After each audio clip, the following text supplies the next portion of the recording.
बुज़दिल भारत की शिकस्त पर पाकिस्तान में यौम तशक्कुर वज़ीर आज़म हाउस में परचम कुशाई की पुरवकार तकरीब हुई। वज़ीर आज़म ने कहा, पाकिस्तान एक पुरअमन मुल्क है मगर अपना दिफा करना खूब जानते हैं और उसका हक महफूज रखते हैं। पाकिस्तान की बहादुर मुसल्लह अफ़वाज ने दुश्मन को उसी की ज़बान में मौसर और भरपूर जवाब देकर अस्करी तारीख का सुनहरा बाब रकम किया।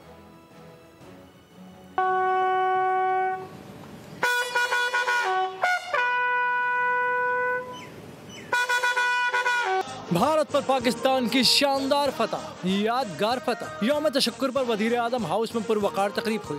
वज़ीर आज़म शहबाज शरीफ ने सबसे हिलाली परचम बुलंद किया। इस मौके पर खिताब में वज़ीर आज़म ने कहा, आज भारत की खुली जारहियत और इश्तियाल अंगेजी के खिलाफ पाकिस्तान की शानदार कामयाबी और फतह पर अल्लाह के शुक्रगुजार हैं। भारत ने बुज़दिली का मुजाहरा करते हुए पाकिस्तान पर हमला किया। मासूम और बेगुनाह पाकिस्तानी शहरी शहीद हुए और हमने उन बेगुनाह शहरियों की खातिर जवाबी कार्रवाई की। वज़ीर आज़म ने कहा, पाकिस्तान एक पुरअमन मुल्क है लेकिन हम अपने दिफा में भरपूर जवाबी कार्रवाई का हक महफूज रखते हैं। पाकिस्तान की बहादुर मुसल्लह अफ़वाज ने दुश्मन को उसी की जुबान में मौसर और भरपूर जवाब दिया, अस्करी तारीख का सुनहरा बाब रकम किया। सब्सक्राइब करें और बेल दबाएं ताकि कोई खबर रह न जाए।